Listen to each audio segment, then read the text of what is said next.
ସନ୍ଦେହୀ ଗ୍ରାମବାସୀ। ଥରକର କଥା, କୌଣସି ଗ୍ରାମରେ ଜଣେ ଚତୁର ବୟସ୍କ ବ୍ୟକ୍ତି ଥିଲେ।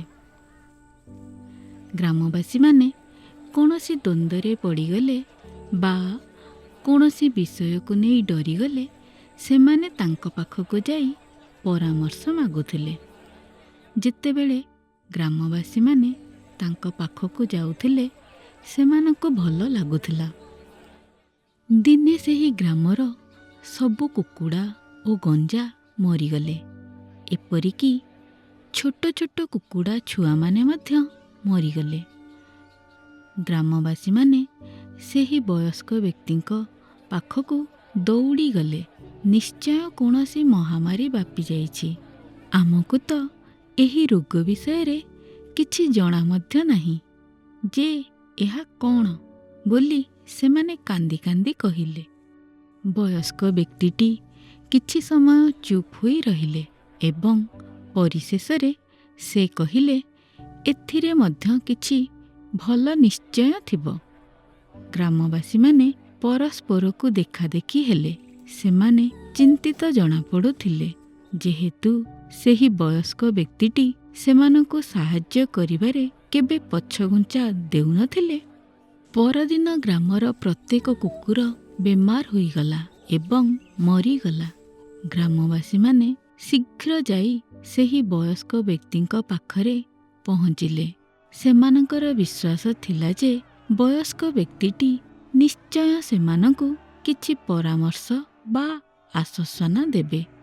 କାନ୍ଦି କାନ୍ଦି ଗୋଟିଏ ସ୍ତ୍ରୀ ଲୋକ କହିଲା, ଆମ ସାଥିରେ ଏପରି ଭୟଙ୍କର ଘଟଣାଗୁଡ଼ିକ ଘଟୁଛି କାହିଁକି? ଲୋକଟିଏ ଅଭିଯୋଗ କରି କହିଲା, ଏହି ଜଗୁଆଳି କୁକୁରମାନଙ୍କ ବିନା ଆମେ ତ ଚୋରମାନଙ୍କର ହାତରେ ପଡ଼ିଯିବୁ। ବୟସ୍କ ବ୍ୟକ୍ତିଟି ନମ୍ରତାର ସହିତ କହିଲେ, ପ୍ରଭୁ ଏଥିରେ ବି କିଛି ଭଲ ଦେଖିଥିବେ। ଲୋକମାନେ ବ୍ୟଥିତ ଥିଲେ। ସେମାନେ ଆଶ୍ଚର୍ଯ୍ୟ ହୋଇ ଭାବୁଥିଲେ ଯେ ବୟସ୍କ ବ୍ୟକ୍ତି ଜଣକ ନିଶ୍ଚୟ ଚତୁର ଥିଲେ। ରାତି ଆସିଲା। ଗ୍ରାମରେ ନୀରବତା ଛାଇ ରହିଥିଲା।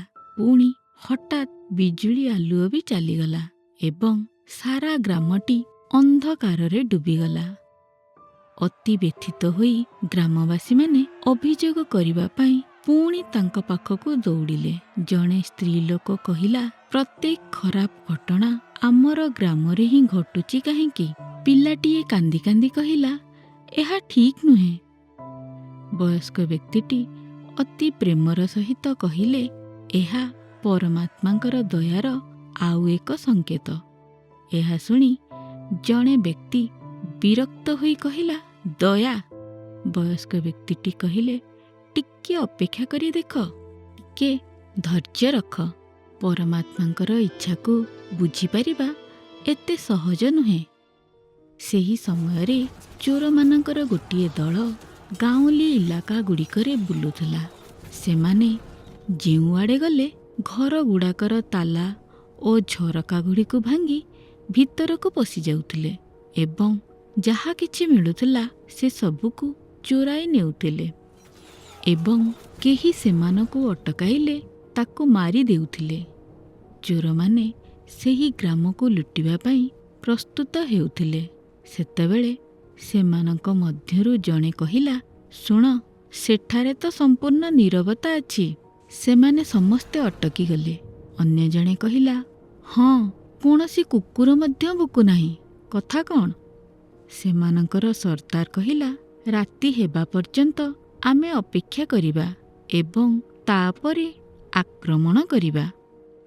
ରାତି ହେବା ମାତ୍ରେ ସେହି ଗ୍ରାମରେ ବିଜୁଳି ଆଲୁଅ ମଧ୍ୟ ଦେଖାଗଲା ନାହିଁ। ସେମାନଙ୍କର ସର୍ଦ୍ଦାର ବିରକ୍ତ ହୋଇ କହିଲା, ଏହି ଗ୍ରାମଟି ତ ଜନଶୂନ୍ୟ। ଆସ ଆଗକୁ ଯିବା। ତାପରେ ହିଁ ଗ୍ରାମବାସୀମାନେ ବୁଝିପାରିଲେ। ସେମାନେ ଲଜ୍ଜିତ ଅନୁଭବ କଲେ ଯେ ସେମାନେ ବିନା କାରଣରେ ବୟସ୍କ ବ୍ୟକ୍ତିଙ୍କର ଚତୁରତା ବିଷୟରେ ସନ୍ଦେହ କଲେ ଏବଂ ତାଙ୍କ ଉପରେ ରାଗିଲେ। ସମସ୍ତେ ମିଶି ଧୀରେ ଧୀରେ ସେହି ବୟସ୍କ ବ୍ୟକ୍ତିଙ୍କ ଘରକୁ ପହଞ୍ଚିଲେ, ତାଙ୍କୁ କ୍ଷମା ମାଗିଲେ ଏବଂ କୃତଜ୍ଞତା ଜଣାଇଲେ। ବୟସ୍କ ବ୍ୟକ୍ତି ଜଣକ ହସି ହସି କହିଲେ, ବନ୍ଧୁଗଣ, ଅନେକ ସମୟରେ ପରମାତ୍ମାଙ୍କର ଦୟା ଖୁବ୍ ଭଲ ଭାବରେ ଏବଂ ଗୁପ୍ତ ଭାବରେ ବନ୍ଧା ହୋଇଥିବା ଅଜବ ପୁଟୁଳି ଭିତରେ ଆସିଥାଏ।